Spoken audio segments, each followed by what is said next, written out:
আসসালামু আলাইকুম dear learners. গত ক্লাসে আমরা অমিশন অফ আর্টিকেলের প্রথম পাঁচটি নিয়ম আলোচনা করেছিলাম।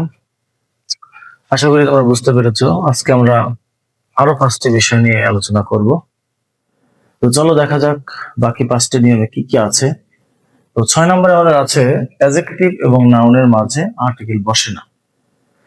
আমরা সাধারণত জানি যে নাউনকে বিভিন্ন পার্টস অফ স্পিচ দ্বারা আমরা মডিফাই করতে পারি। তার মধ্যে অন্যতম মডিফায়ার হচ্ছে নাউনের একটা অ্যাডজেক্টিভ, যে নাউনের দোষ গুণ অবস্থা নির্ণয় করে, এবং এই অ্যাডজেক্টিভ এবং নাউনের মাঝখানে কখনো আর্টিকেল বসবে না। যেমন বিউটিফুল পেন, নাইস ফোন, কিংবা আমরা এখানে দিয়েছি বিউটিফুল ফ্লাওয়ার, সুন্দর ফুল, নাইস শার্ট, সুন্দর জামা। এখন যদি সেখানে আর্টিকেল বসানো প্রয়োজন হয়, সেই প্রয়োজনটা কিন্তু আমরা বসাবো এই অ্যাডজেক্টিভের আগে অর্থ অনুসারে, কিন্তু অ্যাডজেক্টিভের পরে কিন্তু আর্টিকেল আর বসবে না নাউনের এবং অ্যাডজেক্টিভের মাঝে। যেমন আমি যদি বলি I have a beautiful phone, আমার একটি সুন্দর ফোন আছে, আমরা কিন্তু এই এ বসিয়েছি বিউটিফুল এর আগে, কিন্তু সে কিন্তু মডিফাই করবে বা বিশেষায়িত করবে ওই ফোনটিকে, নাউনটিকে, কিন্তু বিউটিফুল এবং ফোন এর মাঝে কখনো আর্টিকেল বসবে না। এরপরে আমাদের আছে 7 নম্বরে নাউনের অ্যাপোজিটিভ এর আগে আর্টিকেল বসে না। অ্যাপোজিটিভ কাকে বলে? আসলে আমাদের অ্যাপোজিটিভ কিন্তু মডিফায়ার আমরা যখন করব সেখানে একটা খুব গুরুত্বপূর্ণ টপিক হচ্ছে অ্যাপোজিটিভ।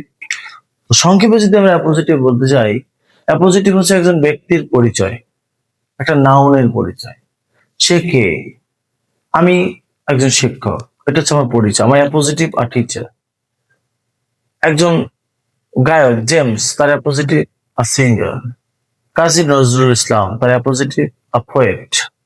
একজন মানুষের যে পরিচয়, একজন মানুষের যে প্রফেশন, সেই প্রফেশন দ্বারা যখন তাকে পরিচিত করা হয়, সেই পরিচিতি করার সেই নাউনটাকে আমরা বলবো অ্যাপোজিটিভ। তো যখন আমরা কোনো নাউনের অ্যাপোজিটিভ বসাই, সেই অ্যাপোজিটিভের আগে কোনো আর্টিকেল বসবে না।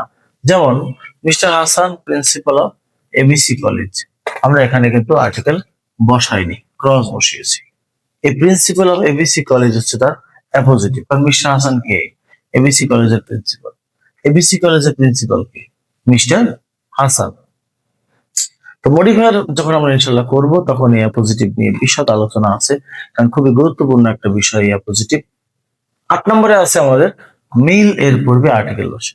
মিল, ব্রেকফাস্ট, ডিনার, লাঞ্চ, এই যে মিল গুলো আছে, এই মিলের আগে কখনো আর্টিকেল বসবে না। যেমন I take breakfast at 8 AM, আমি সকাল 8টায় নাস্তা করি, আর্টিকেল বসেনি, ক্রস বসেছে।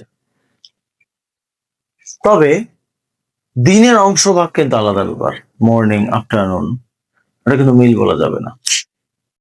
9 নম্বরে আছে শূন্যস্থানের পরে যদি মিউজিক, আর্ট, পোয়েট্রি ইত্যাদি বিষয় ভিত্তিক নাউন থাকে, তবে আমরা আর্টিকেল বসাবো না।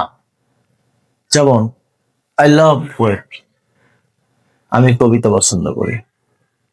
তো এই বিষয় ভিত্তিক একটা নাউন এর আগে আমরা আর্টিকেল বসাইনি। এবার নম্বর 10-এ আছে দৈনন্দিন ব্যবহৃত আসবাবপত্র বা যন্ত্রাংশের নামের আগে আর্টিকেল বসে না। আমরা দৈনন্দিন যে যন্ত্রগুলো বা আসবাবপত্রগুলো ব্যবহার করি, ফোন, রেডিও, টেলিভিশন, হ্যাঁ, এই যে বিষয়গুলো, এই যে যন্ত্রগুলো আমরা ব্যবহার করি, এর আগে কখনো আর্টিকেল বসবে না। তো এই 5টা খুবই সহজ নিয়ম নিয়ে আজকে আমরা আলোচনা করলাম। আশা করি তোমাদের এই আলোচনাগুলো বুঝতে বেশি একটা কষ্ট হবে না। কিন্তু সবচেয়ে বেশি যেটা জরুরি সেটা হচ্ছে এক্সারসাইজ করা। আমি বারবার একটা কথা সবসময় স্টুডেন্টদের বলি, গ্রামারে যদি ভালো করতে চাও, এক্সারসাইজের কোনো বিকল্প নেই। তুমি যত বেশি এক্সারসাইজ করবে, তোমার তত বেশি ভুল ধরা পড়বে, এবং তুমি সেই ভুলগুলোকে যখন এক্সপ্লেইন করবে, বোঝার চেষ্টা করবে, দেখবে যে ভুলগুলো আর রিপিট হবে না। আমাদের ভুলগুলো কিন্তু প্রচুর রিপিট হয়, আমরা একই ভুল বারবার করতে থাকি, কারণ ওই ভুলটাকে আমি কেন হচ্ছে সেটাও অ্যানালাইসিস করি না, এবং এই ভুলটা আসলে আমার রিকভার করার প্রসেস খুঁজি না। আমরা শুধু পড়তে থাকি, চেষ্টা করতে থাকি মেমোরাইজ করার। আসলে গ্রামার মেমোরাইজ করার মতন কোনো বিষয় না, কারণ ইংলিশ একটি ভাষা। এখানে মেমোরাইজ যতটা করা তোমার জন্য ফ্রুটফুল হবে, তার চেয়ে বুঝে পড়লে আরো বেশি কার্যকর হবে, আরো বেশি লাভবান হবে তুমি। তো আগামী ক্লাসে আমরা আরো 5টি নিয়ম নিয়ে ইনশাল্লাহ আলোচনা করব। সকলের শুভেচ্ছা রইল। আসসালামু আলাইকুম।